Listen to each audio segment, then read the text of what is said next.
Hello बच्चों, आज मैं आप लोगों को कोऑर्डिनेट में स्ट्रेट लाइन पढ़ाने जा रहा हूं। ठीक है, तो स्ट्रेट लाइन हमारे कोऑर्डिनेट का बहुत इंपॉर्टेंट चैप्टर है, क्योंकि हर चैप्टर में स्ट्रेट लाइन का यूज होता है। देखो, स्ट्रेट लाइन और पेयर ऑफ स्ट्रेट लाइन में तो हम लोग इसको पढ़ेंगे ही, और इसके बाद जो सर्कल है, पैराबोला है, एलिप्स है, हाइपरबोला है, उसमें भी इसका खूब यूज होता है, क्योंकि वहां पर टैंजेंट और नॉर्मल स्टडी करना रहता है, और टैंजेंट और नॉर्मल में स्ट्रेट लाइन का ही यूज है। ठीक है, तो आज हम लोग स्ट्रेट लाइन में एक तो स्लोप के बारे में जानेंगे, और साथ साथ मैं तुम लोगों को बताऊंगा इसके डिफरेंट फॉर्म्स में कुल मिला के 7 फॉर्म्स हैं, तो उन सारे फॉर्म्स के बारे में बताऊंगा, और एक फॉर्म से हम दूसरे फॉर्म में कैसे जाते हैं, इन सब के बारे में मैं तुम लोगों को आज जानकारी दूंगा। ठीक है, तो जैसे स्लोप इंटरसेप्ट फॉर्म है, नॉर्मल फॉर्म है, डिस्टेंस फॉर्म है, वही पैरामीट्रिक फॉर्म को डिस्टेंस फॉर्म भी बोलते हैं। इसमें अभी बताने वाला हूँ सब। ठीक है, चिंता नहीं करो, आज सब कुछ बताऊंगा तुम्हें। ठीक है, और जो है इसका स्लोप इंटरसेप्ट फॉर्म, जो कि अक्सर हम लोग जैसे किसी स्ट्रेट लाइन को मानना होता है कि late assume that the equation of tangent is this, तो हम लोग स्लोप इंटरसेप्ट फॉर्म का बड़ा यूज करते हैं। तो इसके हर फॉर्म्स का यूज है, अलग अलग तरह के क्वेश्चंस में इसके अलग अलग फॉर्म्स को हमें यूज करना होता है। तो मैं आज आप लोगों को सारे फॉर्म्स के बारे में सब कुछ बताने जा रहा हूं। ठीक है, तो चलो बच्चों स्टार्ट करते हैं, और सबसे पहले हम इसके स्लोप के बारे में देखते हैं। ठीक है, देखो जैसे मान लो कोई स्ट्रेट लाइन है, ठीक है, और उसका पॉजिटिव एक्स एक्सिस से जो एंगल बन रहा है वो मान लो थीटा बन रहा है। ठीक है, तो इसका जो स्लोप होता है वो tan थीटा होता है।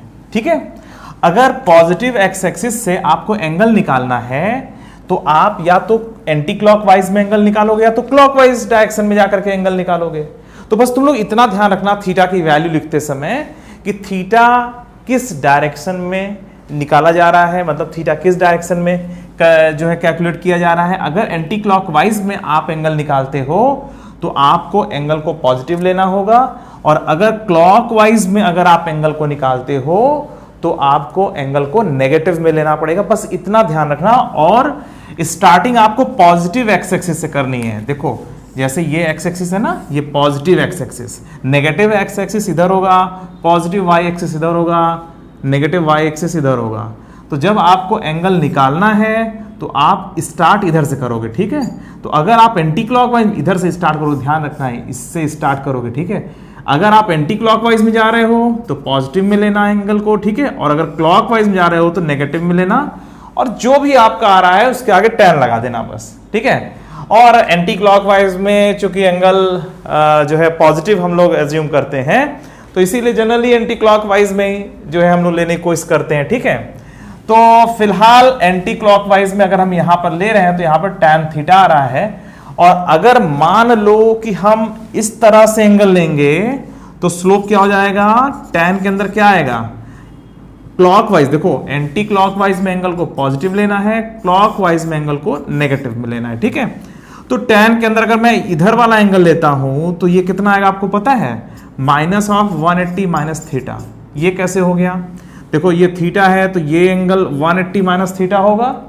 अब चूंकि हम क्लॉकवाइज डायरेक्शन में जाके ले रहे हैं, इधर तो एंटी क्लॉकवाइज डायरेक्शन में जा रहे थे, जब हम क्लॉकवाइज डायरेक्शन में जाएंगे तो एंगल को हम क्या करेंगे, 180 माइनस थीटा यहां लिख करके उसके आगे एक माइनस साइन लगा देंगे। ठीक है, अगर हम एंटी क्लॉकवाइज में जा रहे हैं तो एंगल को पॉजिटिव लेंगे, और अगर हम क्लॉकवाइज डायरेक्शन में एंगल, क्लॉकवाइज डायरेक्शन, ठीक है, तो क्लॉकवाइज डायरेक्शन में अगर हम एंगल को कैलकुलेट कर रहे हैं तो हम माइनस साइन लगा देंगे। ठीक है, तो ये कर लो चाहे ये कर लो, तुम्हारे लिए तुम्हारे पास दोनों ऑप्शन है।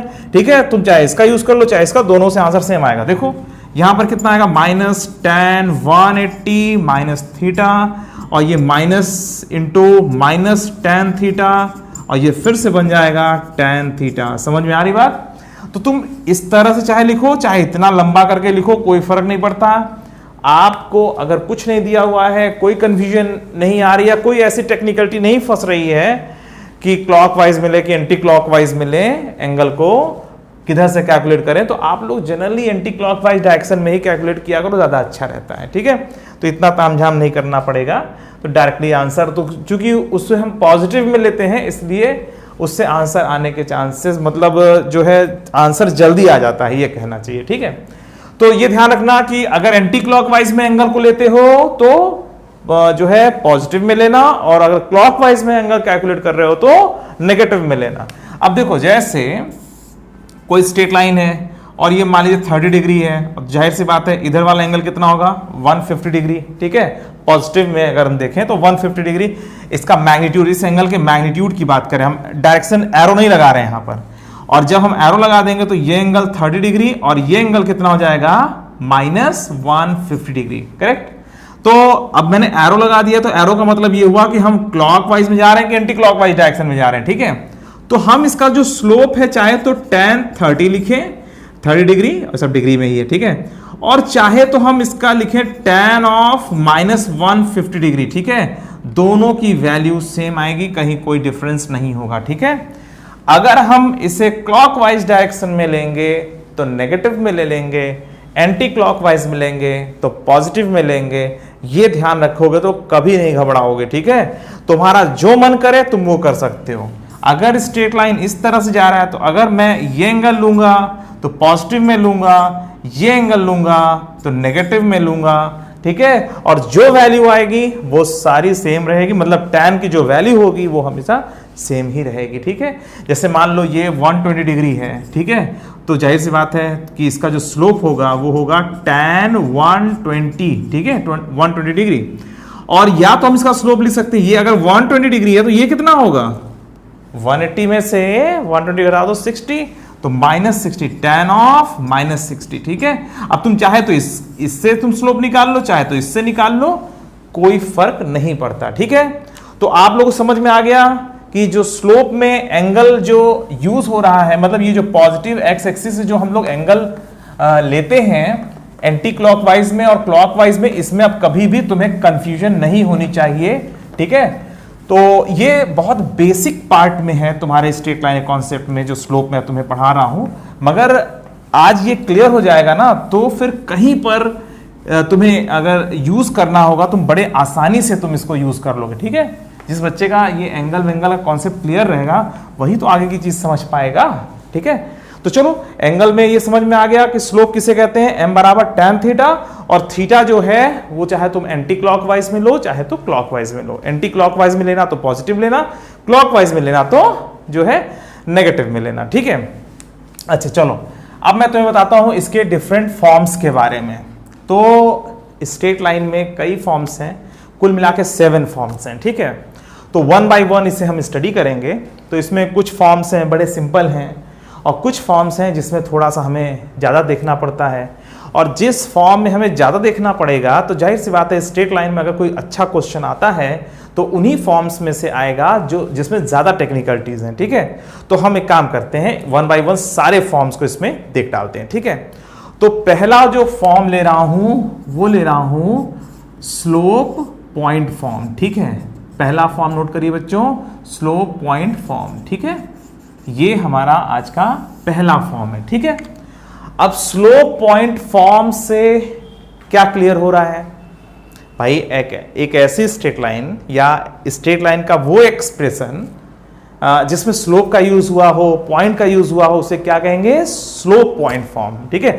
नाम से अच्छे से क्लियर हो जाता है, याद भी हो जाएगा तुम्हें। तो स्लोप पॉइंट फॉर्म, तो ऐसा स्ट्रेट लाइन, मतलब स्ट्रेट लाइन का वो एक्सप्रेशन जिसमें जो है स्लोप का यूज हुआ और पॉइंट का यूज हुआ हो, तो उसे हम स्लोप पॉइंट फॉर्म में कहेंगे, ठीक है।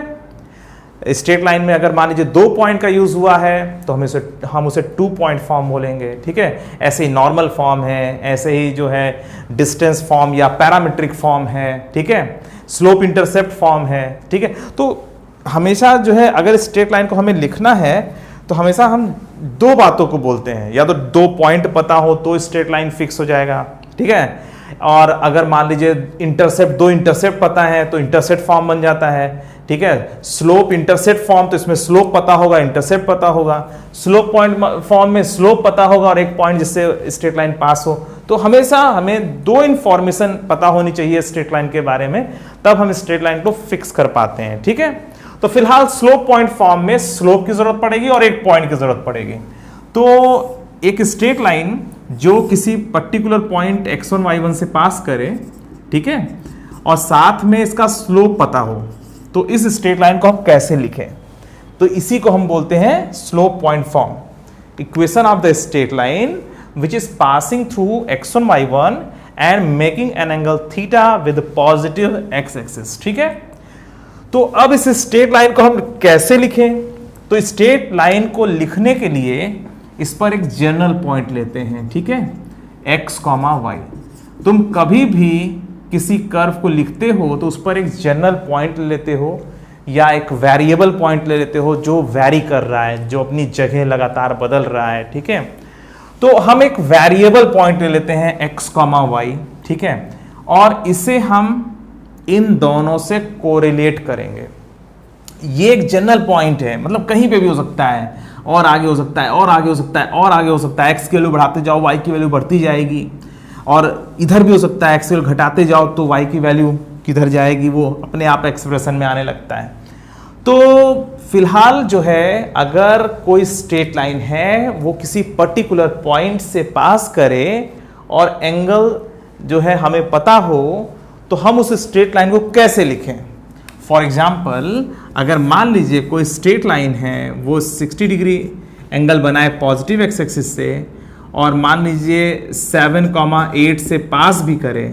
ठीक है, तो हम इस स्ट्रेट लाइन को कैसे लिखें? एक पॉइंट पता होगा और ये एंगल पता होगा, मतलब स्लोप पता है आपको। ठीक है, तो हम इस स्ट्रेट लाइन को कैसे लिखें? तो इसको लिखने का जो ढंग है वो ये है कि सबसे पहले उस स्ट्रेट लाइन पर एक जनरल पॉइंट ले लेते हैं। ठीक है, जब भी आपको स्ट्रेट लाइन को लिखना होगा तो स्ट्रेट लाइन पर एक पॉइंट ले लिया करेंगे। याद हो गया? चलो, इस पर एक पॉइंट x, y ले लेंगे। अच्छा, अब देखो, यहां पर हम यहां से वर्टिकल खींचेंगे, वर्टिकल, और यहां से एक हॉरिजॉन्टल लाइन खींचेंगे। ठीक है, और हमें पता है कि ये कितना है, y माइनस y1 है, पता ही है। अरे भाई, x, y अगर ये पॉइंट है तो यहां से यहां तक जो डिस्टेंस है वो y है, और यहां तक y1 है, तो y में से y1 घटा दो तो ये आ जाएगा। अच्छा, बता सकते हो ये डिस्टेंस कितना है? ये डिस्टेंस होगा, कितना होगा बोलो, x माइनस x1। सही है? अरे भाई, यहां से यहां तक x है और यहां से यहां तक इसके जस्ट नीचे। ठीक है, x1 है, तो x में से x1 घट गया तो ये कितना आ गया, x माइनस x1। तो ये x का डिफरेंस है और ये y का डिफरेंस है, और ये जो थीटा यहां दिख रहा है ना, यही थीटा हम यहां पे भी बना सकते हैं। समझ में आ रही बात? तो x, y से अगर इस स्ट्रेट लाइन पर है तो ये एंगल हमेशा थीटा बना रहेगा। और तुम यहां से देखो, इन दोनों में क्या रिलेशन हम लिख सकते हैं? हम लिख सकते हैं y minus y1 upon x minus x1 बराबर tan थीटा। ठीक है भाई, ये तो श्योर है ना। और यहां से आएगा y minus y1 is equal to tan theta x minus x1, और हम इसको लिख सकते हैं y माइनस y1 बराबर m into X minus x1। ठीक है, इसी को हम लोग बोलते हैं, क्या बोलते हैं? Slope point form. ठीक है, तो स्लोप पॉइंट फॉर्म का मतलब एक ऐसा, मतलब लाइन का वो एक्सप्रेशन जिसमें स्लोप का यूज हुआ हो और एक पॉइंट का यूज हुआ हो, उस एक्सप्रेशन को हम लोग बोलेंगे स्लोप पॉइंट फॉर्म। तो नाम से क्लियर, स्लोप पॉइंट फॉर्म। जब भी मैं तुम्हें कहूंगा कि स्लोप पॉइंट फॉर्म, या कोई भी कहे कि एक स्लोप पॉइंट फॉर्म में एक स्ट्रेट लाइन को एज्यूम कर लो, तो आप क्या लिखोगे? y minus y1 is equal to m into X minus x1। ठीक है, या इस पॉइंट से और इस पॉइंट से स्ट्रेट लाइन पास हो रही है और पॉजिटिव एक्स एक्सिस से इतना एंगल बन रहा है, तो इसको स्लोप पॉइंट में लिखो। तो आप सीधा सीधा x1 y1 को यूज करना, m का यूज करना, डायरेक्टली आ जाएगा स्ट्रेट लाइन की इक्वेशन क्या है। ठीक है, स्लोप पॉइंट फॉर्म में। तो स्लोप पॉइंट फॉर्म आप लोगों को समझ में आ गया। एक एग्जांपल ले लेते हैं। ठीक है, देखो, जैसे, चलो मैं इसको हटा देता हूं। तुम लोग नोट करते चल रहे हो ना? हाँ, नोट करते चलो, अच्छी बात है, क्योंकि बाद में रिवीजन भी तो करना होता है ना। आपकी सफलता में कई चरण होते हैं, कई चीजें होती हैं। एक बात तो पहले तो समझ में आए, ठीक है, और फिर दूसरा उसे अच्छे से नोट करो, और तीसरा उसे रिवाइज कर लो। ठीक है, मतलब एग्जाम में रिवाइज करके जाओ। ठीक है, और बीच में कई बार रिवाइज करते रहो पूरे सेशन में, ताकि एग्जाम के समय थोड़ा सा रिवाइज करना पड़े। ठीक, देखो, जैसे कोई स्ट्रेट लाइन है, वो मान लो 5,6 से पास करें, और ये एंगल मान लीजिए 45 डिग्री बने। ठीक है, तो अब इस स्ट्रेट लाइन की इक्वेशन कैसे लिखेंगे? तो इस स्ट्रेट लाइन की इक्वेशन लिखेंगे y माइनस 6 बराबर, इसका स्लोप कितना है आपको पता है? m बराबर tan 45। ठीक है, डिग्री में है बराबर 1, ठीक है। tan 45 मतलब 1, तो 1 इंटू एक्स माइनस 5, ठीक है। तो y minus y1 is equal to slope into X minus x1, तो ये बन गया y माइनस 6 बराबर x माइनस 5, या y बराबर x माइनस नहीं x प्लस 1, ठीक है। तो y बराबर x प्लस 1 इस स्ट्रेट लाइन का इक्वेशन है, तो y बराबर x प्लस 1 इस स्ट्रेट लाइन का इक्वेशन हो जाएगा, ठीक है। तो x बराबर 5 रख दोगे तो y की वैल्यू 6 आ जाएगी, x की वैल्यू तुम 6 रख दोगे तो y की वैल्यू 7 आ जाएगी, ठीक है। x की वैल्यू तुम 7 रख दो तो y की वैल्यू 8 आ जाएगी। तो ऐसे ही लगातार बढ़ता चला जाएगा, और हम ये जो लाइन की इक्वेशन है ना, इसका मतलब ये होता है y बराबर x प्लस 1 जैसे यहां पर है, इसका मतलब ये होता है कि x की वैल्यू तुम चाहे जितनी बढ़ाओ चाहे जितनी घटाओ, जो भी y आएगा, मतलब जो भी पॉइंट आएगा उस x के रिस्पेक्ट में, तो वो पॉइंट स्ट्रेट लाइन पर ही होगा, ठीक है।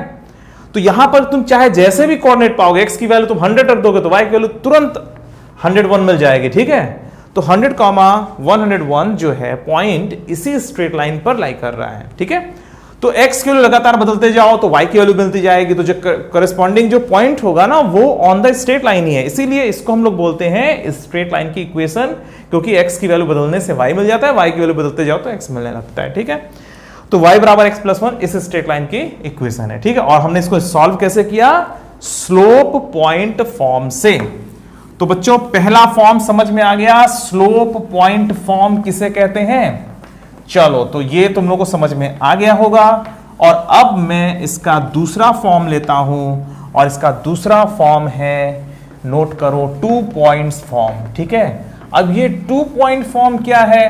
तो जाहिर सी बात है, अगर स्ट्रेट लाइन पर 2 पॉइंट पता हो और आपसे कहा जाए कि जो है उस स्ट्रेट लाइन की इक्वेशन लिखो, तो जाहिर सी बात है जो इक्वेशन लिखते हो उसे हम 2 पॉइंट फॉर्म बोलेंगे, ठीक है।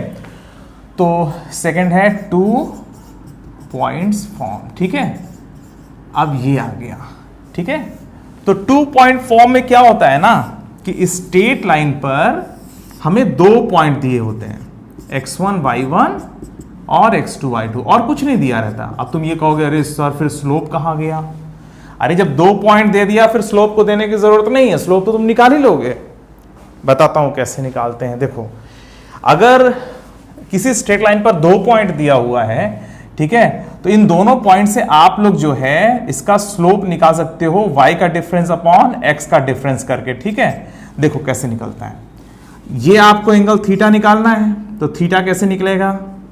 थीटा इस तरह से निकल आएगा। देखो ये थीटा निकाल सकते हो, अगर ये थीटा निकाल सकते हो तो ये वाला थीटा भी निकल आया, ठीक है। कैसे निकालोगे ये थीटा? ये है कितना, देखो इस स्ट्रेट लाइन पर 2 पॉइंट दिए हुए हैं, x1 y1 और x2 y2, तो ये कितना होगा y2 माइनस y1, और ये कितना है x2 माइनस x1, ठीक है। तो यहां पर जो आप m बराबर tan थीटा निकालते हो ना, ये फिक्स है दोनों पॉइंट, ये जब फिक्स है तो tan थीटा की वैल्यू कितनी होगी? y2 minus y1 upon x2 minus x1। अगर आपके पास मतलब स्ट्रेट लाइन पर 2 पॉइंट्स दिए हुए हो, तो उन दोनों पॉइंट्स से आप स्लोप निकाल लोगे, और एक बार स्लोप आ गया, इसका स्लोप पता चल गया, जो कि y का डिफरेंस अपॉन x के डिफरेंस के बराबर होता है, तो आप इस पर अब एक जनरल पॉइंट ले लो x, y। इस x, y को हम चाहे तो इससे कोरिलेट कर दें, चाहे तो इससे कोरिलेट कर दें। अरे भाई तुम्हें स्लोप फिक्स हो गया ना, इस लाइन का जो स्लोप है वो क्या है? y2 minus y1 upon x2 minus x1, और x1 y1 से पास होने वाली लाइन है, और साथ साथ x2 y2 से भी पास होने वाली लाइन है। तो हम लाइन की इक्वेशन क्या लिख सकते हैं? 2 तरीके से लिख सकते हैं, y minus y1 is equal to y2 minus y1 upon x2 minus x1, x minus x1 भी लिख सकते हैं, और एक और तरीके से लिख सकते हैं, हम लिख सकते हैं y माइनस y2 बराबर y2 माइनस y1, ये स्लोप का यूज कर रहे हो यहाँ पे, x2 माइनस x1 और x माइनस x2। समझ में आ रही बात? तुम चाहे तो ऐसे लिखो, तुम चाहे तो ऐसे लिखो, कोई फर्क नहीं पड़ता।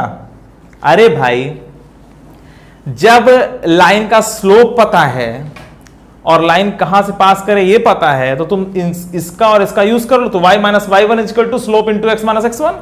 अरे अभी स्लोप पॉइंट फॉर्म पढ़ा था ना, बस यहां पर स्लोप m नहीं लिखा हुआ है, यहां पे x1 y1 और x2 y2 का यूज हुआ है, इसीलिए इन दोनों को क्या बोलते हैं हम लोग, 2 पॉइंट्स फॉर्म। जब 2 पॉइंट्स का यूज होता है तो उसे हम 2 पॉइंट्स फॉर्म बोलते हैं, ठीक है। होता वही है, स्लोप पॉइंट फॉर्म ही की तरह है ये, ठीक है, क्योंकि स्लोप निकाल के तभी तो तुम लाइन को लिखोगे। तो 1 बाई 1 कैसे स्ट्रेट लाइन बड़ा हो रहा है ये देखो। पहला हमने क्या किया, पहले हमने स्लोप को सीखा क्या होता है, ठीक है। हाँ, फिर उसके बाद हमने देखा स्लोप पॉइंट फॉर्म क्या होता है, स्लोप का यूज करते हैं, पॉइंट का यूज करते हैं, पॉइंट जहां से स्ट्रेट लाइन पास करे, और स्लोप भाई उसका कितना इंक्लाइनेशन है पॉजिटिव एक्स एक्सिस से, ये सब हम देखते हैं, ठीक है। तो स्लोप पॉइंट फॉर्म देखा, और जब 2 पॉइंट दे दिया गया है तो स्लोप हम पहले निकाल लेते हैं और इस स्लोप का हम लोग यूज कर लेते हैं, ठीक है। और हमें पता है कि ये जो लाइन है x1 y1 से भी पास हो रही है और साथ साथ x2 y2 से भी पास हो रही है, तो हम चाहे x2 y2 का यूज करें चाहे x1 y1 का यूज करें, हमें कोई फर्क थोड़ी पड़ता है। चलो अच्छा, मैं अभी इसका एक एग्जांपल देता हूं, दोनों से देखो सेम आंसर आएगा, ठीक है। अब देखो, जैसे मैं ले रहा हूं एक लाइन है, मान लीजिए वो 2 पॉइंट से पास करे और उन दोनों के जो कोऑर्डिनेट्स हैं वो दिए हुए हैं इस तरीके से। देखो, एक कोऑर्डिनेट में ले रहा हूं 3,4 और मैं दूसरा ले रहा हूं मान लीजिए 5,7 ले रहा हूं, ठीक है। चलो ये ले रहा हूं, करेक्ट। तो मैंने 2 पॉइंट ले लिए, 2 अलग अलग पॉइंट्स, 3,4 और 5,7, ठीक है। और इस स्ट्रेट लाइन की इक्वेशन हमें लिखनी है।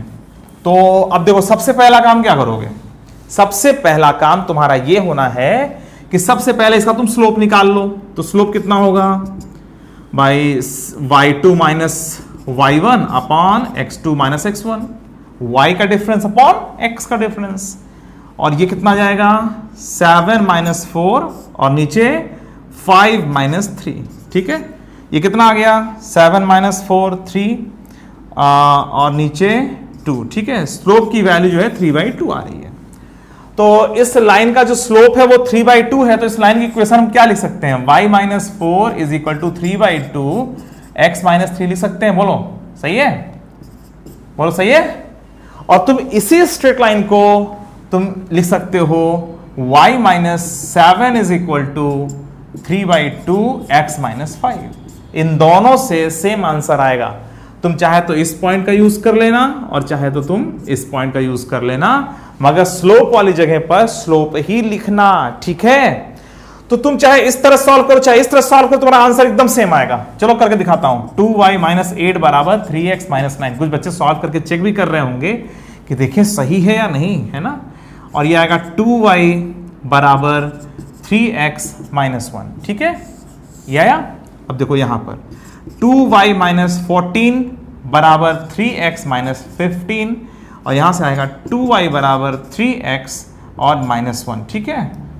समझ में आ रही बात। तुम चाहे इस तरह से आंसर निकाल लो चाहे तो इस तरह से आंसर निकाल लो, कोई फर्क नहीं पड़ता। आपको बस जरूरत क्या है, बेसिकली क्या जरूरत है आपको, आपको जरूरत है स्लोप की, जो कि y का डिफरेंस अपॉन x के डिफरेंस से आ जाता है, और आपको जरूरत है कम से कम एक पॉइंट की, मतलब एक पॉइंट की जरूरत पड़, एक पॉइंट मिल जाए तो आप उसकी सहायता से और स्लोप की सहायता से आप लाइन की इक्वेशन को बड़े आसानी से लिख पाते हो, ठीक है। तो यहां पर आपने क्या किया, y minus 4 is equal to, तुमने इस पॉइंट का यूज किया x1 और y1, और स्लोप 3/2 आ चुका था। स्लोप तो भाई इस स्ट्रेट लाइन का स्लोप हर जगह सेम होता है, ठीक है। तो 3/2, और ये कहीं से ये कोई लाइन टेढ़ी मेढ़ी नहीं होगी, ठीक है। तो इसका स्लोप हर जगह एक ही होता है, ठीक है। तो 2y बराबर 3x माइनस 1 भी, मतलब इस पॉइंट का यूज करके हम यही पा रहे हैं और इस पॉइंट का यूज करके भी हम वही पाएंगे, ठीक है। तो समझ में आ गया बच्चों। तो 2 फॉर्म्स तुम्हारे पूरे हो गए। पहला फॉर्म बोलो कौन सा था, स्लोप पॉइंट फॉर्म, ठीक है। और दूसरा फॉर्म क्या था, दूसरा फॉर्म है जो है, क्या पढ़े हो बोलो, दूसरा फॉर्म है 2 पॉइंट्स फॉर्म, ठीक है। और 2 पॉइंट्स फॉर्म को हम 2 तरीके से लिख सकते हैं, क्योंकि हम चाहे तो x1 y1 का यूज करें और चाहे तो हम x2 y2 का यूज करें, ठीक है। तो ये 2 फॉर्म्स आप लोगों को अच्छे से क्लियर हो गए, ठीक। अब मैं लेने जा रहा हूं इसका तीसरा फॉर्म, और इसको आप लोग नोट करिए। इसका तीसरा फॉर्म है इंटरसेप्ट फॉर्म, ठीक है। Intercept form. तो ये इंटरसेप्ट फॉर्म क्या होता है अब ये देखना है, ठीक है। तो इंटरसेप्ट फॉर्म शायद आपको पता हो, नहीं पता है तो चलो मैं बताता हूँ, ठीक है। हाँ, जब बच्चे से पूछो कि बेटा आपको पता है, अरे सर नहीं पता है, आप बताइए, है ना। जो थोड़ा ज़्यादा टेक्निकल बच्चे होते हैं वो चाहते हैं सर एक्सप्लेन कर दें, हमें पता भी होता है तो भी कहते हैं अरे सर आप एक्सप्लेन करिए, हमें नहीं पता, आप बताइए। हाँ, और कुछ बच्चे ओवर स्मार्ट होते हैं, उनको नहीं पता होता है, पूछो बेटा पता है, हाँ हाँ सर पता है। तो जब पता ही है तो फिर पढ़ते क्यों भाई? ऐसे नहीं होता है। अगर आपको नहीं पता है तो आप खुल के बोलो नहीं पता है, ठीक है। कभी ये मत कहो कि जो है हाँ हाँ सर हमें पता है, ऐसा नहीं। अगर टीचर आपसे क्वेश्चन पूछ रहे हैं कि बेटा आपको ये आता है या नहीं आता है, अगर आपको उसमें ज़रा सी भी कन्फ्यूजन है तो तुरंत आप बताइए कि हाँ हमें कन्फ्यूजन है सर, हमारी कन्फ्यूजन को दूर करिए, है ना। इसीलिए तो आप पढ़ते हो टीचर से। देखो इंटरसेप्ट फॉर्म क्या होता है, अगर कोई लाइन जैसे मान लीजिए ऐसे जा रही है, ठीक है, तो इसका कहीं इंटरसेक्शन होगा, मैंने इसको कैपिटल ए कह दिया, इसको कैपिटल बी कह दिया, ठीक है। अगर किसी स्ट्रेट लाइन का एक्स एक्सिस से जो है इंटरसेक्शन हो रहा है, वाई एक्सिस से भी उसका इंटरसेक्शन हो रहा है, और जिस पॉइंट पर इंटरसेक्शन हो रहा है उसको मैंने क्या बोल दिया है, कैपिटल ए और कैपिटल बी, ठीक है। तो ये जो ओ ए है ना, ये डिस्टेंस, इस डिस्टेंस को हम लोग बोलते हैं एक्स इंटरसेप्ट, ठीक है। ओरिजिन से स्ट्रेट लाइन का एक्स एक्सिस से जो भी पॉइंट ऑफ इंटरसेक्शन होता है, स्ट्रेट लाइन का एक्स एक्सिस से जो भी पॉइंट ऑफ इंटरसेक्शन होता है, उस पॉइंट का ओरिजिन से जो दूरी निकालते हैं, और ये अलजेब्रिक होता है। अलजेब्रिक का मतलब ये है कि अगर मान लीजिए इस तरह से हो रहा है ना, जैसे मान लीजिए ये जो है, अगर हमें इसको लिखना है तो जैसे ये मान लीजिए -5,0 है, ठीक है, और मान लीजिए किसी स्ट्रेट लाइन में कुछ ऐसा जा रहा है, तो यहाँ पर x इंटरसेप्ट -5 लेंगे, ठीक है, और यहाँ पर x इंटरसेप्ट जैसे मान लीजिए 5,0 है, तो यहाँ पर x इंटरसेप्ट पॉजिटिव मिलेंगे, ठीक है। यहाँ 5 लेंगे और यहाँ पर -5 लेंगे, ठीक है। समझ में आ रही बात? तो ये अलजेब्रिक होता है। अलजेब्रिक का मतलब कि आप प्लस माइनस से आप लोग उसको, मतलब प्लस में भी ले सकते हो और माइनस में भी ले सकते हो, ठीक है। तो x इंटरसेप्ट क्या होता है, ओरिजिन, और इससे डिसाइड होता है x इंटरसेप्ट। अगर उस डायरेक्शन में है तो हमें पॉजिटिव लेना है, और इस डायरेक्शन में है तो नेगेटिव लेना है, ठीक है। तो x इंटरसेप्ट, ओरिजिन और स्ट्रेट लाइन का x एक्सिस से जो इंटरसेक्शन होता है उनके बीच में जो है x इंटरसेप्ट होता है, ये x इंटरसेप्ट है, ठीक है। तो ये x इंटरसेप्ट है और ये y इंटरसेप्ट है। अगर ये पॉजिटिव x एक्सिस से मिलता है तो इसे हम पॉजिटिव लेते हैं, और अगर हम इधर जाते तो नेगेटिव लेते हैं, ठीक है। तो उधर है तो पॉजिटिव, इस साइड में है इंटरसेप्ट तो नेगेटिव। तो पॉजिटिव x एक्सिस पर जब इंटरसेप्ट मिलता है तो हम पॉजिटिव में लेते हैं, और नेगेटिव x एक्सिस पर जब इंटरसेप्ट मिलता है तो हम इंटरसेप्ट को नेगेटिव लेते हैं। पॉजिटिव y एक्सिस पर जब इंटरसेप्ट मिलता है, y इंटरसेप्ट है ना, पॉजिटिव y एक्सिस पर जब इंटरसेप्ट मिलता है तो इसे हम पॉजिटिव में लेते हैं, ठीक है। तो y इंटरसेप्ट पॉजिटिव होगा। और अगर मान लीजिए डायग्राम कुछ इस तरह से हो जाए, इस तरह से, तो हम इसे फिर नेगेटिव में लेते हैं, ठीक है। तो यहाँ पर y इंटरसेप्ट नेगेटिव है, ठीक है। तो ये अलजेब्रिक है, इसीलिए हमें पॉजिटिव और नेगेटिव का ध्यान रखना चाहिए, ठीक है, और ध्यान रखना है। हाँ, तो याद रहेगा ना तुम लोगों को।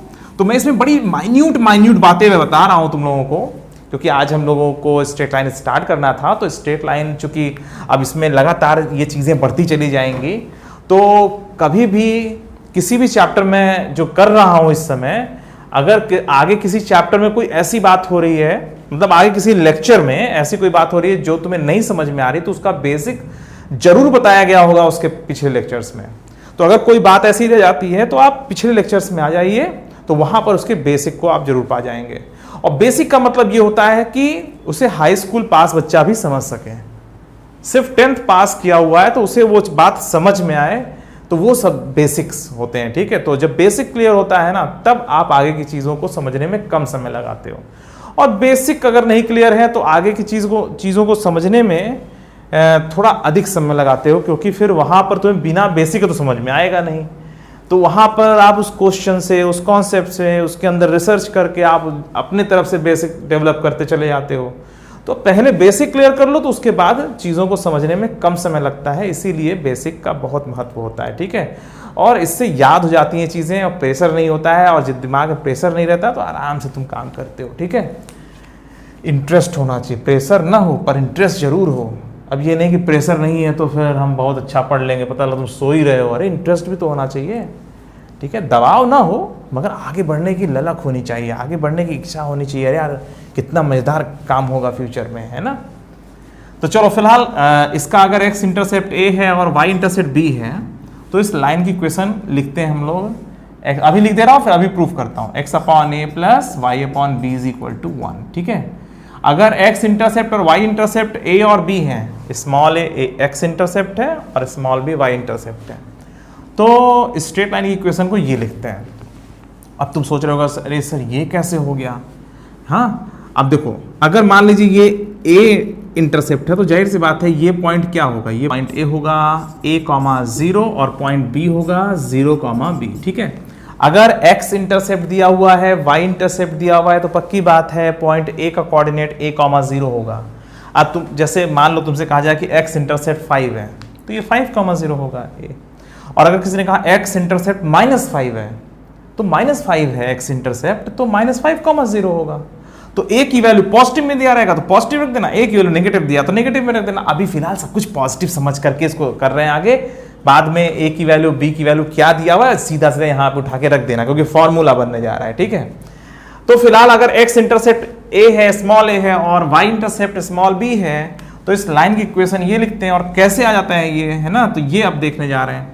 तो देखो ये पॉइंट पक्की बात है a,0 होगा और ये पॉइंट b 0,b होगा, और ये दोनों हम निकाल इसलिए रहे हैं क्योंकि अब हमें प्रूफ करना है, ठीक है। हमें दिया था a और b, जिसके बाद हम इस इक्वेशन को लिख देते हैं तुरंत, ठीक है।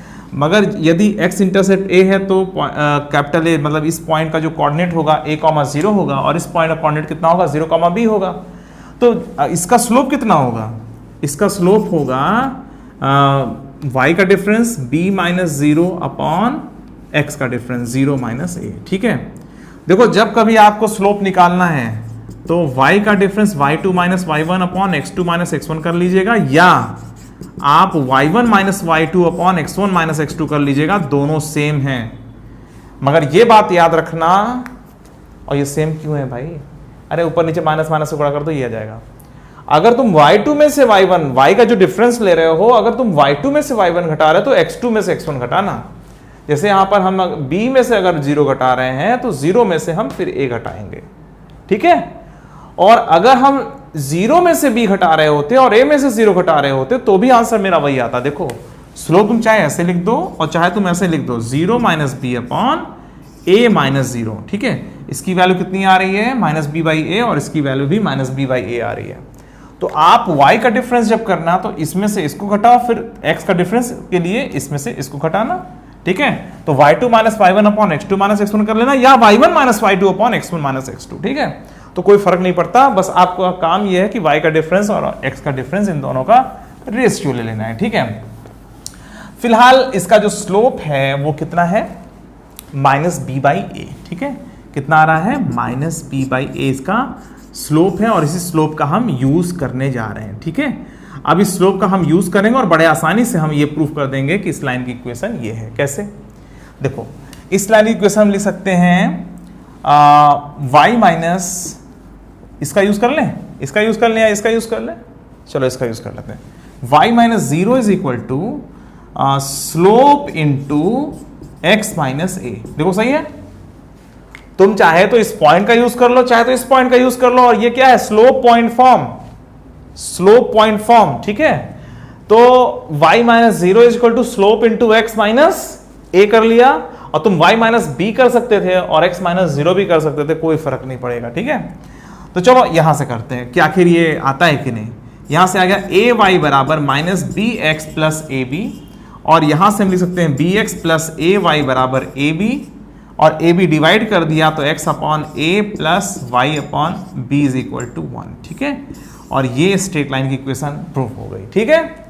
जब x इंटरसेप्ट पता हो, y इंटरसेप्ट पता हो, ठीक है, जो भी वैल्यू है प्लस में हो माइनस में हो कैसे भी हो, तो आप बस यहां रख दीजिएगा, आपका आंसर आ जाए। बस ये जीरो मत कर देना, नहीं सर एक्स इंटरसेप्ट जीरो है, ऐसा मत बोलने लगना। एक्स और वाई इंटरसेप्ट जीरो नहीं है यहाँ पर, तब ये ठीक है। और अगर मान लो ओरिजिन से कोई लाइन पास करे तो फिर उसमें आप लोग 2 पॉइंट फॉर्म लगा देना, स्लोप पॉइंट फॉर्म लगा देना, अरे और भी फॉर्म्स हैं। अब चूंकि डिनोमिनेटर में और भी आ रहा है तो इसको आप लोग जीरो मत ले लीजिएगा, ठीक है। तो फिलहाल जो इंटरसेप्ट फॉर्म है वो आप लोगों को समझ में आ गया, x upon A plus Y upon B is equal to 1, ठीक है। अब देखो अगर मान लो कि ये 5,0 है और ये है मान लीजिए 0,7, ठीक है। तो इस लाइन की क्वेश्चन क्या लिखोगे जल्दी बताओ। तो इस लाइन की क्वेश्चन हम लिखेंगे x upon 5 plus Y upon 7 is equal to 1, ठीक है। इस लाइन की क्वेश्चन हम ये लिखेंगे। और अगर मान लीजिए कुछ ऐसा दिया हुआ है, ये मान लीजिए 5,0 है और ये 0, मान लीजिए -7 है, तो आप इस लाइन की क्वेश्चन क्या लिखोगे, x upon 5 plus Y upon -7 is equal to 1। समझ में आ रही बात। ये -7 क्यों लिया आपको पता है, क्योंकि ये -7 है, y इंटरसेप्ट यहाँ पर नेगेटिव है, ठीक। तो x इंटरसेप्ट और y इंटरसेप्ट क्या होता है, कोऑर्डिनेट से भी समझ में आता है और नेगेटिव पॉजिटिव दिया भी जा सकता है। अब किसी ने कहा कि x इंटरसेप्ट जो है, x इंटरसेप्ट जो है मान लीजिए 7 है और y इंटरसेप्ट है मान लीजिए -3, ठीक है। मान लीजिए इस तरह से, तो आप क्या लिख दोगे, x upon 7 plus Y upon -3 is equal to 1 कर दोगे, ठीक है। तो इस तरीके से आप लाइन की क्वेश्चन लिख दोगे। तो x इंटरसेप्ट यदि आपको पता है, y इंटरसेप्ट आपको पता है, तो लाइन को जो हम लिखते हैं जिस फॉर्म से, वो क्या होता है, इंटरसेप्ट फॉर्म, ठीक है। तो intercept form of the straight line, ठीक है। अच्छा एक बात और बताऊं तुम लोगों को, इसको आप लोग 2 पॉइंट फॉर्म से भी लिख सकते थे डायरेक्टली। आप डायरेक्टली इन दोनों का यूज कर सकते थे, y minus 0 is equal to slope into X minus A, और तुम यहां पर लिख सकते थे b minus 0 upon 0 minus A, ठीक है। तुम ऐसे भी लिख सकते थे और इससे भी तुम्हारा आंसर सेम आएगा। देखो वही है, अरे ये स्लोप ही तो है, ये जो यहाँ पे आ रहा है यही तो आपने यहाँ पे यूज किया था, ध्यान दो, ठीक है। तो ये तुमसे अगर ये कहा जाए कि 2 पॉइंट फॉर्म से इसको डेवलप करो, तो आप ऐसे लिख के आगे बढ़ना, कुछ नहीं दिया हुआ तो ये करना, दोनों सेम ही तो है, तुम चाहे ऐसे लिख के चलो चाहे ऐसे लिखो, बस नाम पड़ा हुआ है स्लोप पॉइंट फॉर्म और ये 2 पॉइंट फॉर्म। जब 2 पॉइंट फॉर्म होता है तो ये भी तो स्लोप लिखते हो, y2 minus 5 upon x2 minus x1 क्या होता है, स्लोप ही तो होता है, तो वास्तव में वो स्लोप पॉइंट फॉर्म भी है, ठीक है। तो 2 पॉइंट फॉर्म इसलिए कहते हैं क्योंकि एक्सप्रेशन में हमें पॉइंट दिखाई दे रहा होता है, ठीक है। तो पॉइंट दिख रहा है जिससे स्लोप आया है, तो वो 2 पॉइंट फॉर्म बोलो, और वास्तव में वो जो है स्लोप इंटरसेप्ट, अरे स्लोप और पॉइंट फॉर्म के लिए ही लिखा जाता है, ठीक है। तो आप लोगों को तीनों फॉर्म समझ में आ गए। पहला क्या था, स्लोप पॉइंट फॉर्म, दूसरा था 2 पॉइंट्स फॉर्म, और तीसरा क्या था, तीसरा क्या है जो अभी देख रहे हो सामने, ये इंटरसेप्ट फॉर्म, ठीक है। तो चलो अब इसके बाद नेक्स्ट फॉर्म लेते हैं, ठीक है। अब इसके बाद आता है पैरामीट्रिक फॉर्म, ठीक है, पैरामीट्रिक फॉर्म, और ये इंपॉर्टेंट है तुम्हारे लिए, ठीक है। इसको हम लोग डिस्टेंस फॉर्म भी बोलते हैं, ठीक है। तो ये क्या होता है पैरामीट्रिक फॉर्म या डिस्टेंस फॉर्म, इसमें एक पैरामीटर की जरूरत पड़ती है, अब वो है क्या, r। देखो कैसे होता है, पहले लिख देता हूं,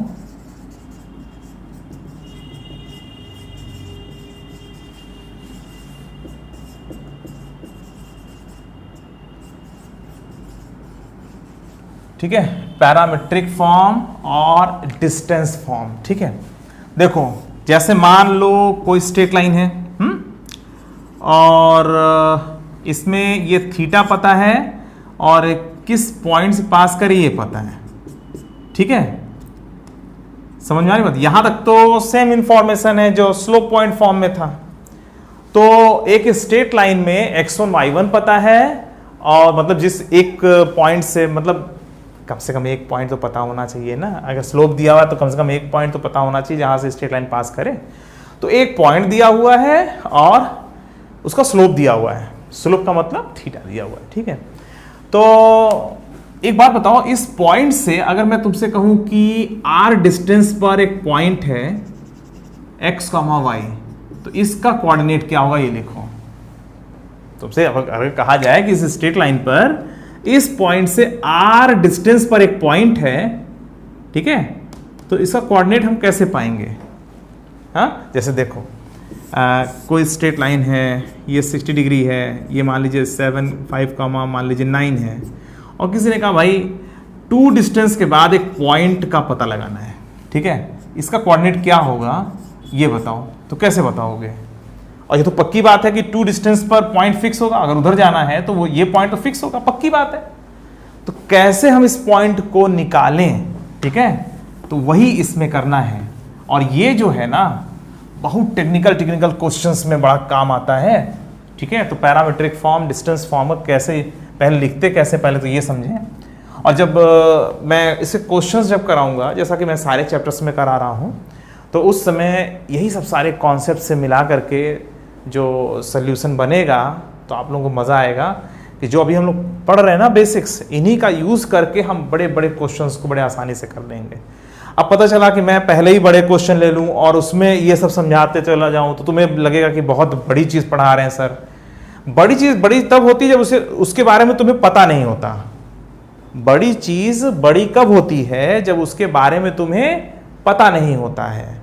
और जिस चीज़ के बारे में तुम्हें पता हो जाता है, उसका कॉन्सेप्ट अच्छे से क्लियर हो जाता है, तो वो तुम्हारे लिए बड़ा नहीं हो सकता, ठीक है। जिसको लहरों पर चलने की आदत है, हाँ, तो उसके लिए लहर कोई बहुत बड़ी बात नहीं है। मगर जिसको लहरों से डर लगता है तो उनके लिए बहुत बड़ी बात है। जिनका कॉन्सेप्ट क्लियर हो गया, जिनको प्रैक्टिस हो गई है किसी भी चीज़ के बारे में मैं कह रहा हूँ, तो उन्हें वो चीज़ आसान लगती है, वो बड़ी चीज़ नहीं लगती है, ठीक है। तो बड़ी चीज़ सिर्फ उन्हीं को बड़ी लगती है। बड़ी चीज़ समझ लो मैं क्या कह रहा हूँ।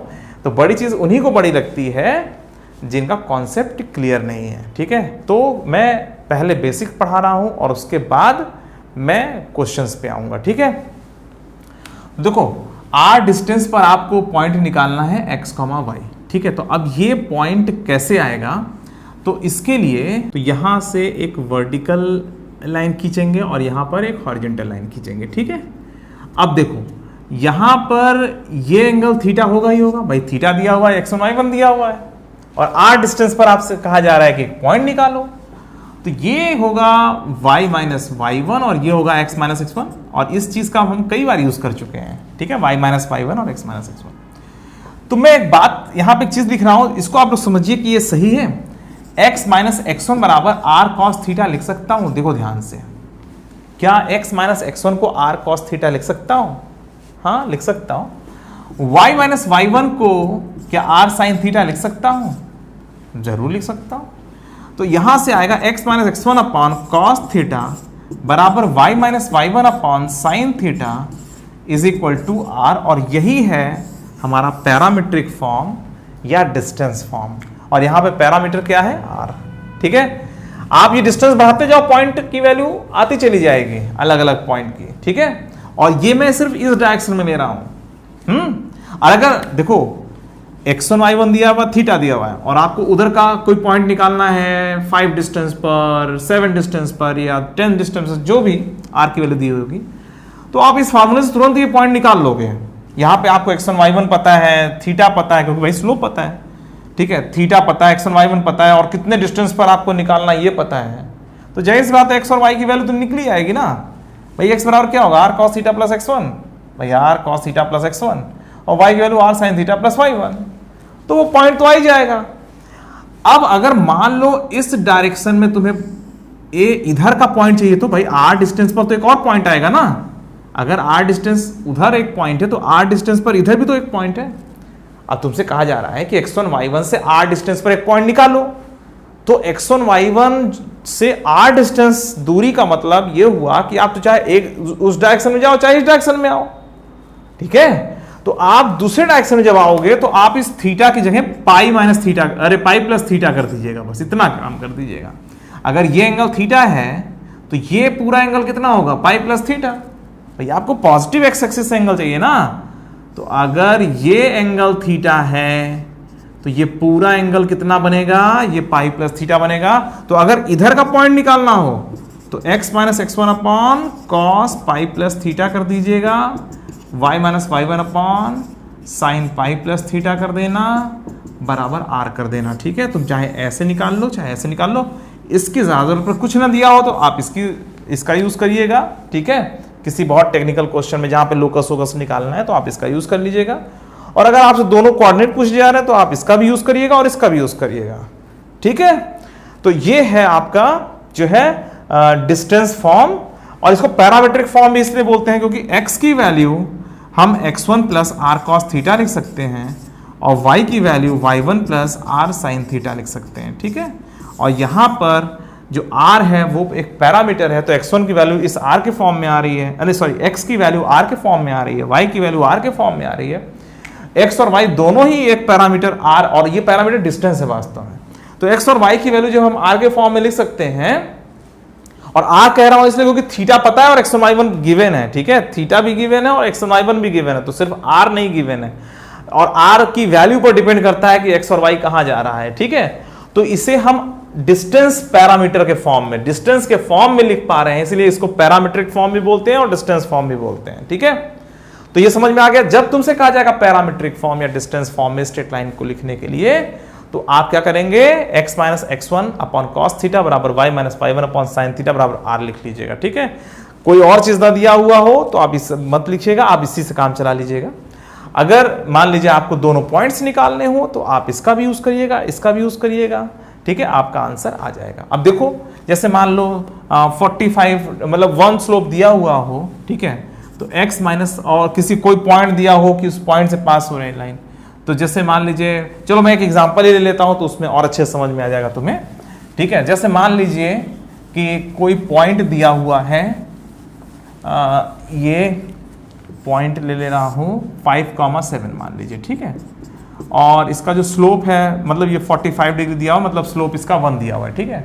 और तुमसे कहा जा रहा है कि 2 डिस्टेंस पर जो है आप एक पॉइंट निकालो, कितना होगा, ठीक है। तो 2 डिस्टेंस पर इसमें 2 पॉइंट्स हैं, ठीक है, उन दोनों पॉइंट्स को हम निकालेंगे, ठीक है। तो सबसे पहला कि इसको अगर हमें पैरामीट्रिक फॉर्म या डिस्टेंस फॉर्म में लिखना है तो इसको सबसे पहले x, y एज्यूम कर लेंगे, x माइनस 5 अपॉन कॉस 45 बराबर y माइनस कितना, y माइनस 7 अपॉन साइन 45 बराबर r लिखेंगे पहले, ठीक है। समझ में आ रही बात, वही x minus x1 upon cos theta, y minus y1 upon sine theta is equal to r। और अगर तुमसे कहा जाए कि 2 डिस्टेंस पर ऐसा काम करना है, 2 डिस्टेंस पर पॉइंट निकालना है, तो आप क्या लिखोगे, आप लिखोगे ये ऐसे लिखोगे, ठीक है। और अगर आप इससे क्या निकल जाएगा, x की वैल्यू 2 cos 45 प्लस 5 और y की वैल्यू 2 sin 45 प्लस 7। और अगर आपसे कहा जा रहा है कि 2 डिस्टेंस पर ये पॉइंट निकालो, तो 2 डिस्टेंस पर पॉइंट इधर भी तो हो सकता है, तो इधर वाला पॉइंट, ये वाला पॉइंट तो निकाल लिया। अब इधर वाला पॉइंट कैसे निकालोगे, इधर वाला पॉइंट निकालने के लिए x minus 5 upon cos 180 plus 45 का यूज कर देना, y minus 7 upon sine 180 plus, समझ में आ रहा है ना, 145 में ये 180 क्यों जोड़ रहे हो इसमें, ठीक है। ये इसलिए जोड़ रहे हो क्योंकि अब आपको इधर आना है, ये इधर, ठीक है। तो ये पूरा एंगल लिखना पड़ेगा, ठीक है। तो ये पूरा एंगल कितना है, ये 45 डिग्री है यहाँ से यहाँ तक, ये वाला, तो 180 प्लस 45, ठीक है। तो अलग डायरेक्शन में जाने के लिए ये वाला फार्मूला, और बाकी तो ये है ये, ठीक है। तो आप लोग समझ में आ गया कि पैरामीट्रिक फॉर्म क्या होता है। चलिए, तो बच्चों पैरामीट्रिक फॉर्म और डिस्टेंस फॉर्म और इसका यूज कैसे करते हैं, जब क्वेश्चंस में हम लोग आएंगे तो उस समय मैं इसे यूज करके दिखाऊंगा कि पैरामीट्रिक फॉर्म या डिस्टेंस फॉर्म का हम लोग यूज कैसे करते हैं, ठीक है। तो पहला फॉर्म आपने क्या पढ़ा था, slope intercept form, y minus y1 is equal to m into X minus x1। दूसरा फॉर्म कौन सा पढ़ा, दूसरा फॉर्म आपने पढ़ा 2 point form, y minus y1 is equal to y2 minus y1 upon x2 minus x1 फिर x minus x1, ठीक है। और उसके बाद तुमने क्या पढ़ा, intercept form x upon a plus y upon b is equal to 1। और उसके बाद फोर्थ इसका फॉर्म कौन सा था, ये जो डिस्टेंस फॉर्म था या पैरामीट्रिक फॉर्म, ठीक है, x minus x1 upon cos theta बराबर y minus y1 upon sine theta बराबर r। उसमें x1 y1 दिया रहेगा, थीटा दिया रहेगा, और r की वैल्यू कुछ भी करके आपको निकालना हो पॉइंट, तो बड़े आसानी से आप x, y मतलब उस पॉइंट के बारे में निकाल सकते हो, ठीक है। अपोजिट डायरेक्शन में जाना है तो थीटा की जगह 180 प्लस थीटा यूज कर देना, ठीक है, या पाई प्लस थीटा, ठीक है। रेडियन में दिया है कि डिग्री में दिया है, वो डिपेंड करता है, ठीक है। तो चलिए यहां तक समझ में आ गया बच्चों। ये हुए हमारे 4 फॉर्म्स। अब इसके बाद आता है नॉर्मल फॉर्म, ठीक है। तो अब नॉर्मल फॉर्म क्या होता है, देखो अगर मान लो, चलो मैं यहां पे लिख देता हूं नॉर्मल फॉर्म, ठीक है। चलो तो नॉर्मल फॉर्म में क्या होता है, अब ये देखो नॉर्मल फॉर्म में ये होता है, कोई स्ट्रेट लाइन है, अगर इसका ओरिजिन से ये डिस्टेंस फिक्स कर दिया जाए और ये एंगल फिक्स कर दिया जाए, ठीक है। ओरिजिन से इसकी परपेंडिकुलर डिस्टेंस पता हो, पी और अल्फा पता हो, ठीक है। ओरिजिन से कितना दूरी पर है ये पता हो, और जो है इस मिनिमम जो डिस्टेंस वाली जो लाइन है, ये जो परपेंडिकुलर लाइन है इस स्ट्रेट लाइन पर, जिसकी इक्वेशन हमें लिखनी है, तो इस परपेंडिकुलर लाइन का पॉजिटिव एक्स एक्सिस से अल्फा एंगल बने, तो ये लाइन फिक्स हो जाएगी, ठीक है। ये लाइन फिक्स है। हाँ? अगर मान लीजिए अल्फा बदलेगा, पी ना बदले, तो ये लाइन ऐसे हो जाएगी, ठीक है। समझ में आ रही बात? हाँ? अगर पी फिक्स है और अल्फा बदल रहा है तो लाइन भी बदलेगी, ठीक है। हाँ, और अल्फा फिक्स है और पी कम ज्यादा हो रहा है तो लाइन इस तरह से बढ़ेगी या ऐसे बढ़ेगी, ठीक है। तो अगर मान लीजिए कोई भी लाइन है जो ना तो वर्टिकल है ना तो हॉरिजॉन्टल है, तो पक्की बात है कि पी और अल्फा तो उसमें यूज अच्छे से कर सके हम लोग निकाल सकते हैं, ठीक है। और इस बहुत स्पेशल केस हो जाता है जब हॉरिजॉन्टल या वर्टिकल लाइन हो जाती है, तो हम एक जनरल तरीके से पढ़ रहे हैं, और जब ये हॉरिजॉन्टल या वर्टिकल होगा तो उसमें फिर देखेंगे क्या होता है, ठीक है। फिलहाल अगर ये पी और अल्फा पता है तो जो है हम लाइन को कैसे लिखें, और ये परपेंडिकुलर डिस्टेंस है, ठीक है। तो जैसे मान लो इसको ए मान लिया और इसको बी मान लिया, लेट्स सपोज दैट हमें इस लाइन को लिखना है, तो जाहिर सी बात है हम इसका एक्स इंटरसेप्ट हम पता लगा लें, इसका हम वाई इंटरसेप्ट पता लगा लें, तो भी तो हमारा काम चल जाएगा।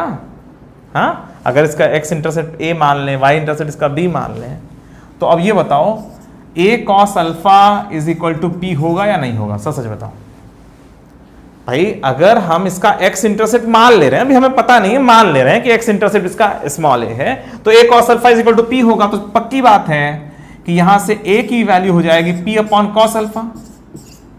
जाहिर सी बात है ए की वैल्यू क्या हो जाएगी? P upon cos alpha.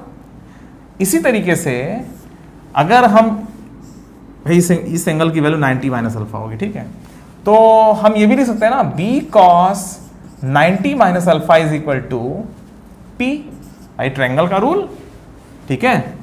ये 90 माइनस अल्फा और ये जो डिस्टेंस है वो पी है, ठीक है। तो b cos 90 minus alpha, b cos 90 minus alpha is equal to पी, ठीक है। एंगल ये 90 डिग्री है, ठीक है। तो b cos 90 minus alpha is equal to पी, तो यहां से b की वैल्यू कितनी आ गई? p upon sine alpha. अरे cos 90 minus alpha is equal to कितना होता है? Sine alpha.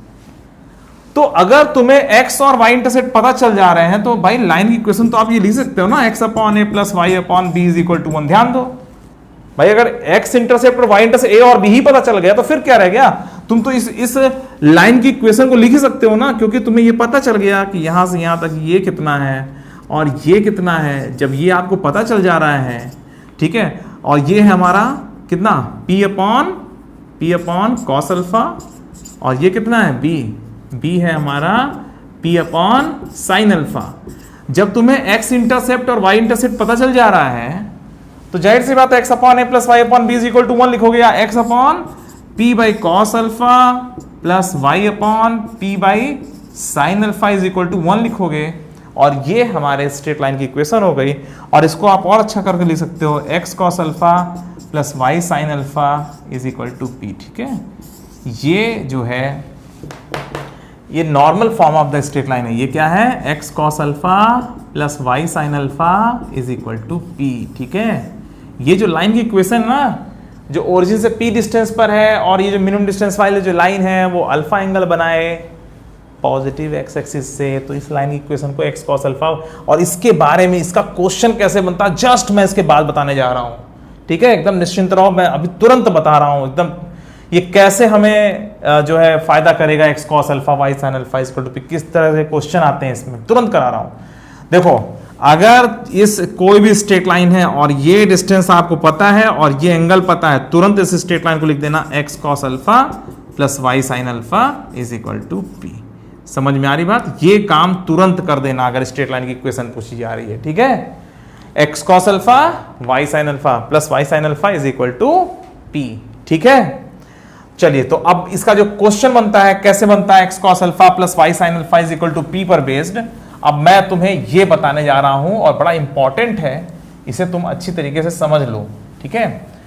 अब देखो, मिनिमम डिस्टेंस का फार्मूला तो आपको पता ही होगा कि अगर, क्योंकि भाई इसमें जो मिनिमम, ये जो p की जरूरत पड़ रही है ना मिनिमम डिस्टेंस के लिए, ये जो है आपको आना चाहिए कि मिनिमम डिस्टेंस निकालते कैसे हैं। देखो, अगर मान लीजिए कोई स्ट्रेट लाइन है और किसी पॉइंट से आपको मिनिमम डिस्टेंस निकालना है, ठीक है, ये डिस्टेंस निकालना है, हाँ, और ये है मान लीजिए line ax plus B Y plus C बराबर 0, ठीक है।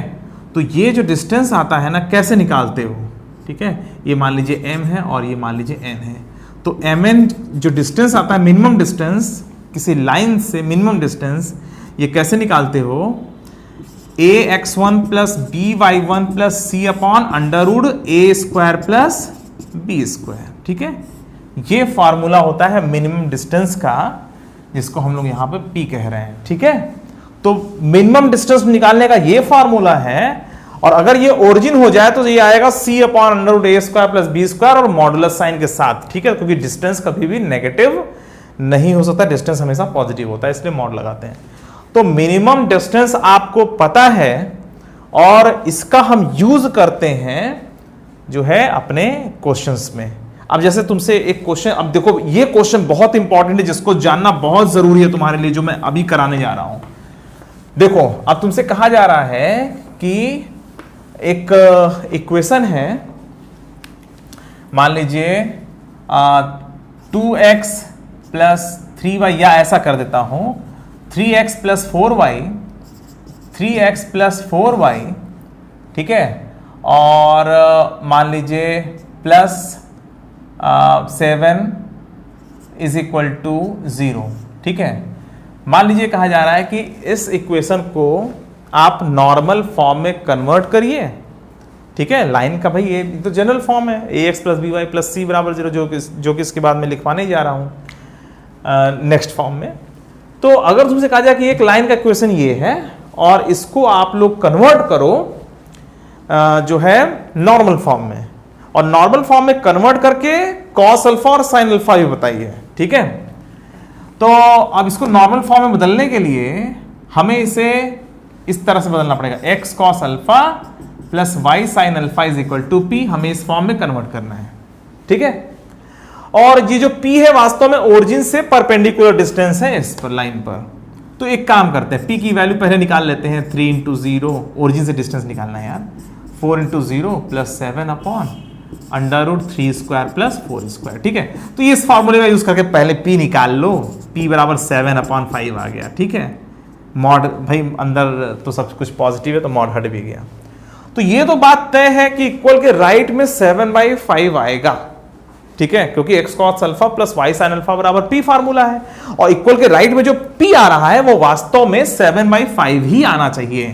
तो इसको हम लोग क्या लिखेंगे, 3x plus 4y is equal to -7, फिर लिखेंगे -3x माइनस 4y बराबर 7, ठीक है। और फिर इसमें 5, देखो मैं इक्वल के राइट में ये लाना चाहता हूं, ठीक है। तो पहले हमने इसको ये लिखा, फिर माइनस से मल्टीप्लाई करके 7 लिखा, फिर दोनों तरफ हमने 5 से डिवाइड कर दिया। क्यों? क्योंकि हमें राइट में 7/5 चाहिए, ठीक है। राइट में हमें 7/5 चाहिए और ये 7/5 हमें मिल गया, ठीक है। तो आपने इसको कन्वर्ट कर दिया नॉर्मल फॉर्म में, -3/5x और प्लस -4/5y बराबर 7/5, ठीक है। और ये जो है वास्तव में cos अल्फा है जो कि -3/5 है, और वो sin अल्फा है -4/5 है। ये बड़ा इंपॉर्टेंट जो रिजल्ट है। क्वेश्चन ऐसे पूछाते हैं कि आप एक इस तरह की कोई इक्वेशन दी रहेगी, इसको आप नॉर्मल फॉर्म में कन्वर्ट करो और उसका cos अल्फा बताओ। तो जो x के साथ लिखा होता है वो वास्तव में cos अल्फा होता है, y के साथ जो लिखा है वो साइन अल्फा होता है तब जब इक्वल के राइट में p की वैल्यू लिखी हुई हो। p की वैल्यू का मतलब कि perpendicular distance from the origin अगर लिखा हुआ है तो जो भी x के साथ और y के साथ आएगा एक cos अल्फा और एक साइन अल्फा है।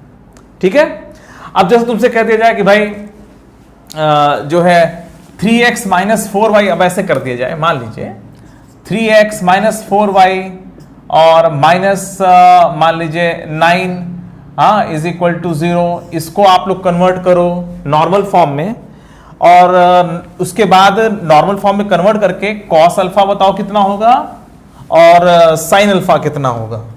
और यहां पे कॉस अल्फा और साइन अल्फा की जो वैल्यू आ रही है ना उसका पॉजिटिव में है, मतलब वो वैल्यू पॉजिटिव में है कि नेगेटिव में है, यही सब तो ऑब्जेक्टिव में क्वेश्चन में आ सकते हैं। ठीक है, या तुम्हारे सब्जेक्टिव में ये आ सकता है कि जो है इसको नॉर्मल फॉर्म में कन्वर्ट करो और सब कॉस अल्फा जो है निकालो कितना होगा। तो चाहे कैसे भी क्वेश्चन आ सकता है, चाहे ऑब्जेक्टिव हो चाहे सब्जेक्टिव हो, मतलब स्कूल के लिए सब्जेक्टिव में और एग्जाम के लिए मान लीजिए ऑब्जेक्टिव में। तो अब देखो यहाँ पे सबसे पहली बात p की वैल्यू निकाल लो कितनी होगी, ओरिजिन से परपेंडिकुलर डिस्टेंस, तो 3 into 0 minus 4 into 0 minus 9 upon under root 3 square और प्लस माइनस 4 का होल स्क्वायर, बॉन्ड लगा दिया। तो सबसे पहला p की वैल्यू आ गई 9/5। ठीक है, तो p की वैल्यू 9/5 आपको मिल गई। तो मतलब इक्वल के राइट में क्या होना ये कंफर्म हो गया इससे।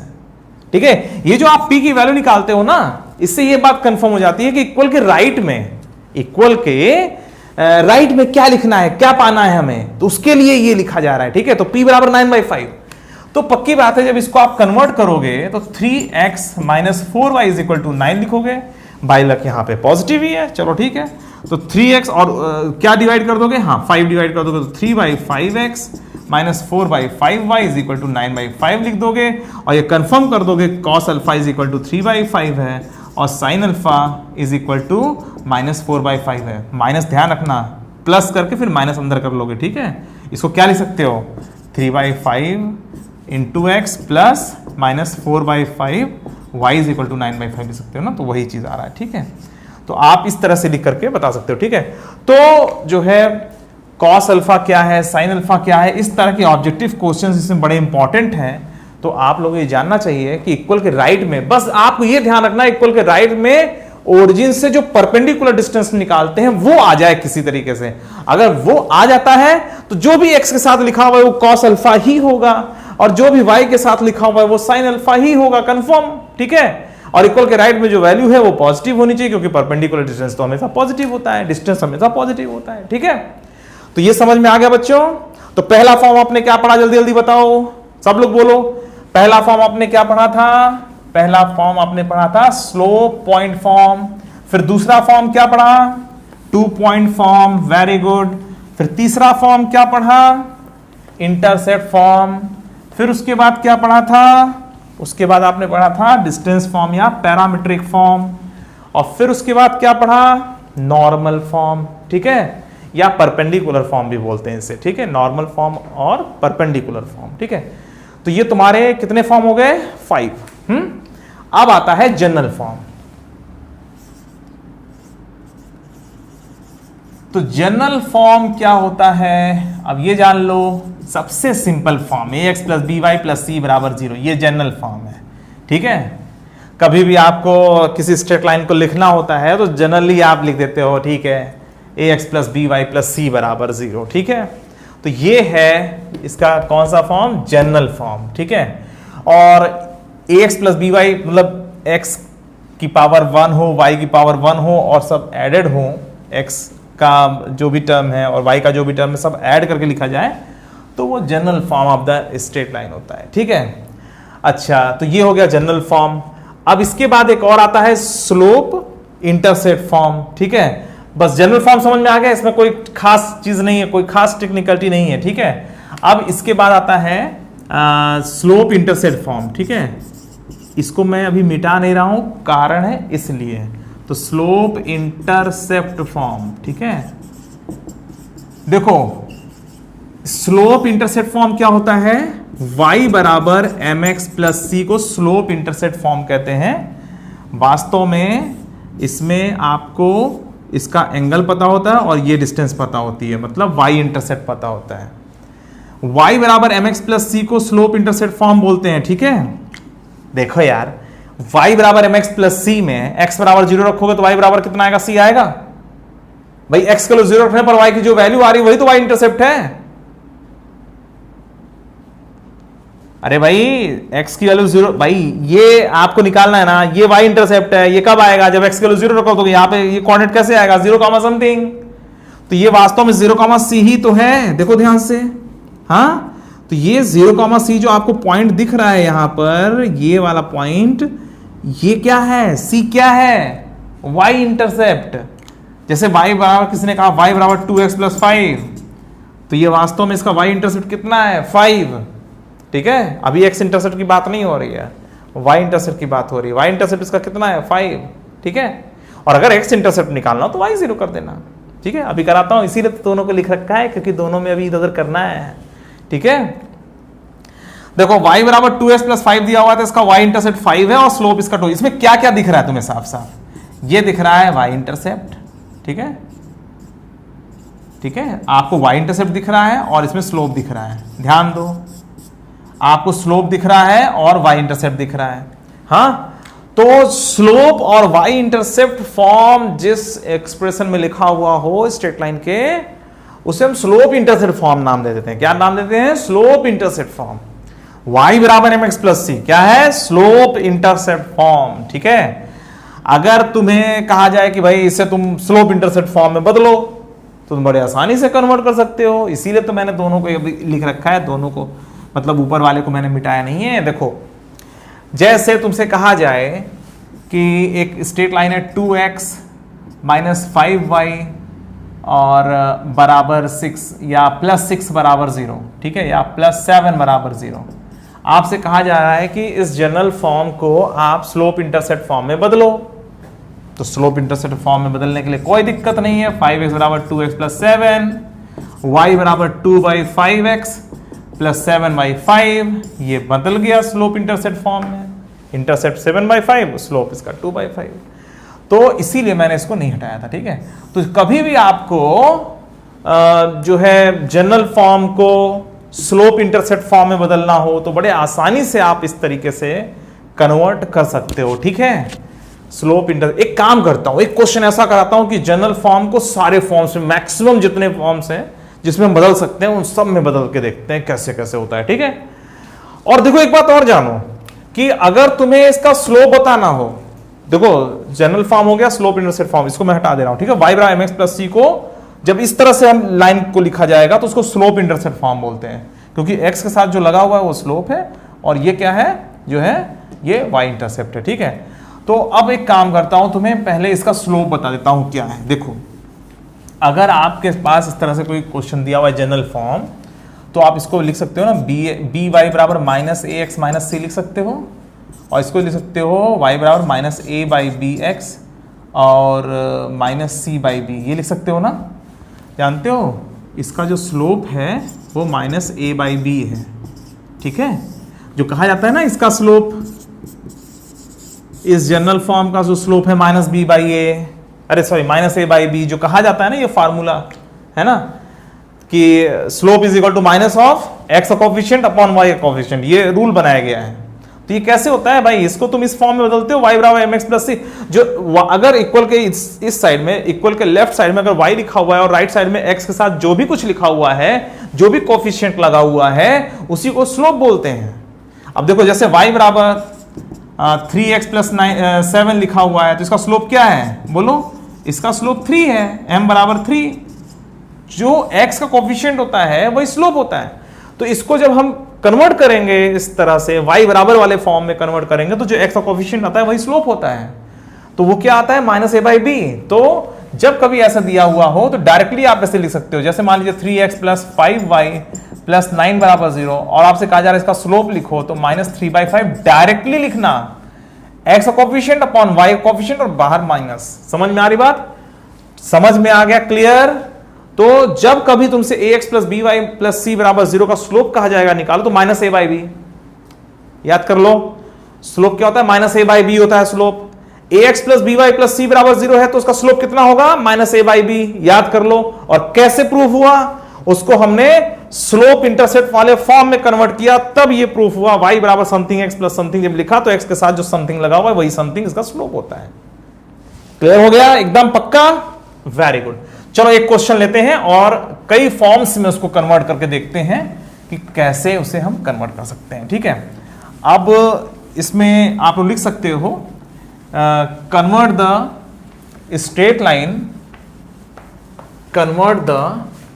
स्ट्रेट लाइन, यहां पे ले लेता हूं 3x माइनस 4y प्लस मान लीजिए प्लस 5 बराबर 0, या 5 की जगह मैं 9 ले लेता हूं। ठीक है, प्लस 9 बराबर 0 इंटू, सबसे पहला लेता हूं इंटरसेप्ट फॉर्म। ठीक है, इंटरसेप्ट फॉर्म। ठीक है, एक इंटरसेप्ट फॉर्म में बदलना है। ठीक है, उसके बाद फिर मैं एक और ले लेता हूं स्लोप इंटरसेप्ट फॉर्म। ठीक है, एक इसमें कन्वर्ट करते हैं हम लोग। ठीक है, और एक ले लेता हूं नॉर्मल फॉर्म। ठीक है, नॉर्मल फॉर्म। ठीक है, तो अब इंटरसेप्ट फॉर्म में बदलना है, स्लोप इंटरसेप्ट फॉर्म में बदलना है और नॉर्मल फॉर्म में बदलना है। ठीक है, कोई तुमसे इस तरह क्वेश्चन में ये नहीं कहेगा कि इसको आप पैरामीट्रिक फॉर्म में बदलो या जो है नॉर्मली, है ना, कि ऐसा नहीं बोले, क्योंकि अगर आपको इसको पैरामीट्रिक फॉर्म में बदलना है तो इसमें 2 कोऑर्डिनेट या एक कोऑर्डिनेट निकालना पड़ेगा, इसका स्लोप निकाल करके तब हम आगे बढ़ेंगे। अगर कोई इसमें कह देता है कि इसको आप पैरामीट्रिक फॉर्म में कन्वर्ट करो तो ठीक है, इस स्ट्रेट लाइन पर पहले एक पॉइंट निकाल लेंगे, किस पॉइंट से पास कर रहा है, पहले कम से कम एक पॉइंट तो पता चले। इसका स्लोप है हमारा कितना, -3/-4, तो मतलब 3/4 इसका स्लोप आ गया। ठीक है, tan थीटा 3/4 है तो इसे sin थीटा और cos थीटा निकाल आएंगे। ठीक है, और इस पर एक पॉइंट भी निकाल लेते हैं। ठीक है, तो इस पर एक पॉइंट x की y की वैल्यू 0 कर दो, y बराबर 0 है तो x की वैल्यू कितनी हो जाएगी, x बराबर -3।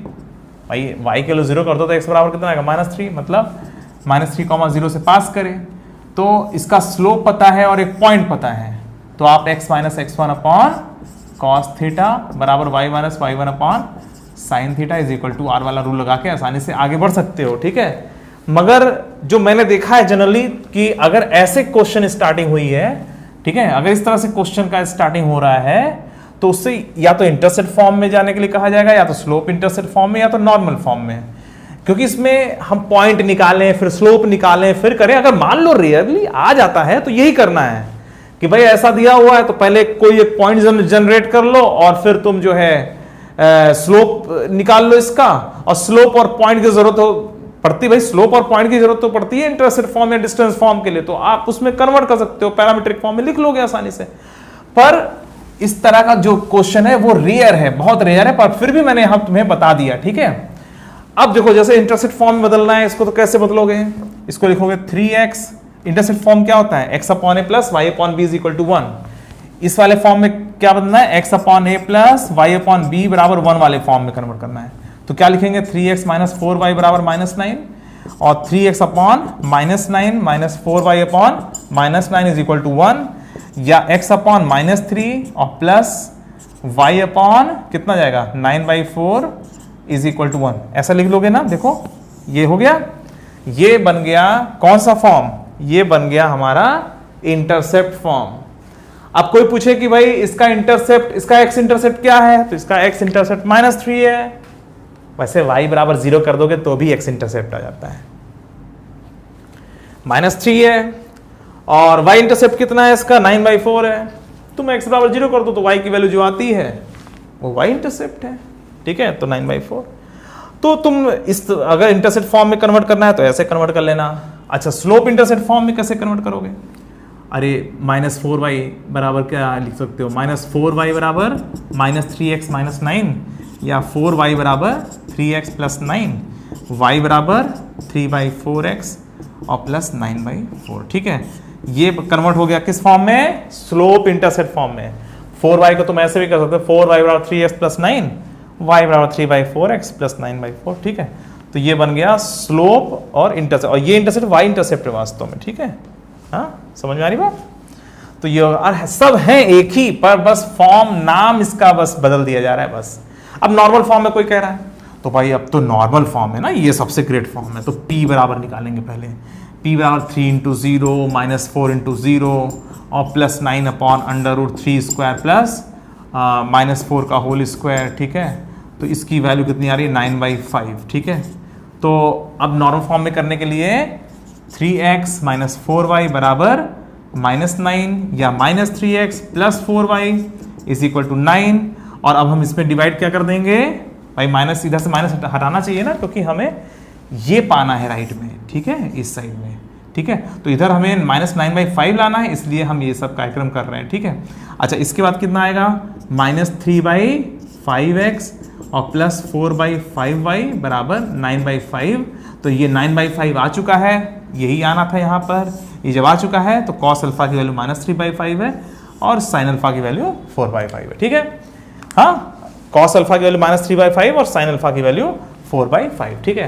तो जब कभी तुमसे कहा जाएगा जनरल फॉर्म को इस फॉर्म में कन्वर्ट करो, उस फॉर्म में कन्वर्ट करो, तो आप सीधा सीधा उसको उसी तरह से लिख देते हो, बस ये होता है। अब जो नॉर्मल फॉर्म पूछा था तो नॉर्मल फॉर्म का cos अल्फा, नॉर्मल फॉर्म का sin अल्फा भी कभी कभी पूछा गया है।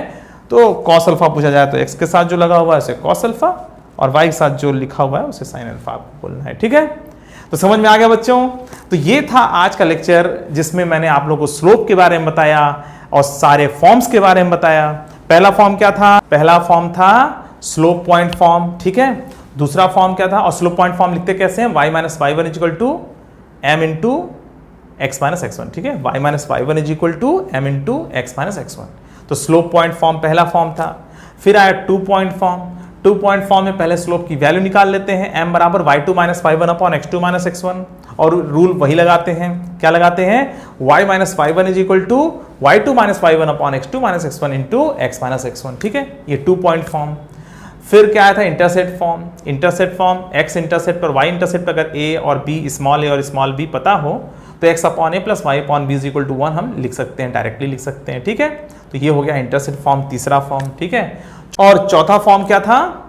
चौथा फॉर्म था पैरामीट्रिक फॉर्म और डिस्टेंस फॉर्म।